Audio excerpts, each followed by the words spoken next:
Hello YouTube, this is the Serial Panda. My name is Alyssa, and I'm a child of divorce. Over half of America's kids and teens are children of divorce. Divorce is a hard, strenuous, and mind-numbing thing. From couples hating each other to couples doing it violently. I've seen it all. My life was a simple one, and I grew up with a trucker dad and a techie mom. I lived in my childhood home. I thought I was happy. I was a catcher in softball, and I was a power hitter for the team. When I was 10, my dad began drinking.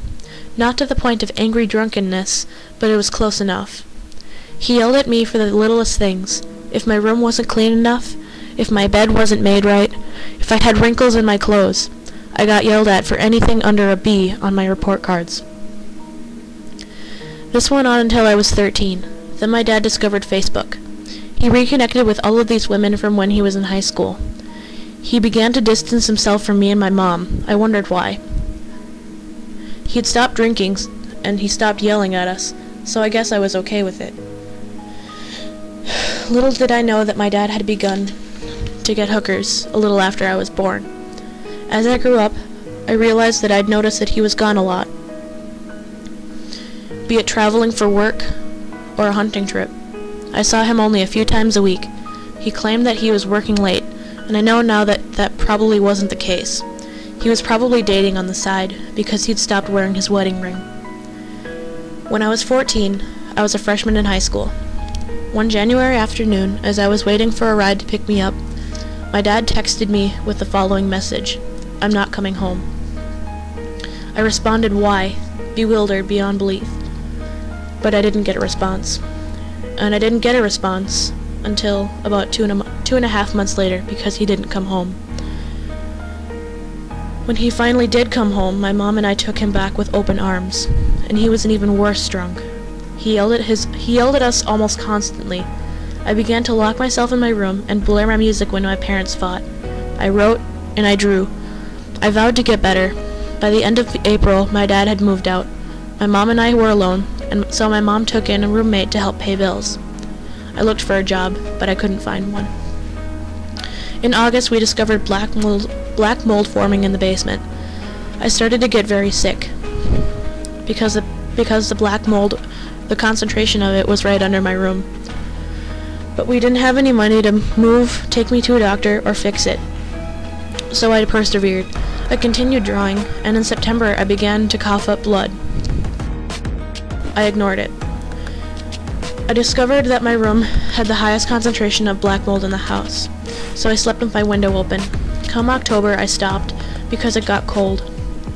I started waking up with raging headaches, and I thought I didn't know what was wrong with me, because I was only 14. Well, 15 now, because it was past August.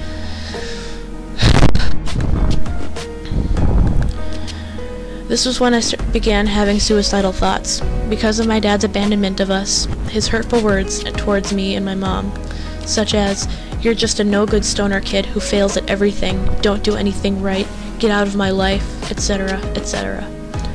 I began to lose sight of who I was and what I wanted to do with my life.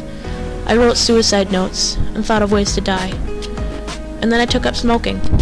When that wasn't enough, I took up marijuana with my so-called friends at the time. When that wasn't enough to curb my pain, I took up cutting myself. Sorry. I was disgusting, worthless, and a waste of oxygen. What was my point in existing? Every time I looked in the mirror, I wanted to die. I wanted to crack the mirror open and take the shards of the glass and cut my skin until I bled out. All the while, I put on a brave smile at school. I didn't want my friends to worry, but I'm sure they noticed. I was dead to my dad and dead inside. Why couldn't I be dead altogether? In November, my mom and I moved 157 miles north to live with my grandparents. 1, to get out of the moldy house, and 2, because she couldn't afford to live there anymore. Since then, I have lived here. I'm 16 now. It's true that divorce is a very, very terrible thing, and it happens every day. You never know who could be the child of a divorce. All I know is that I'm a child of divorce, and all I can say is that once it's done, it gets a lot easier. You could have joint legal or sole custody. I find that sole custody is a lot easier, but it's also harder in a sense that you never get to see either parent,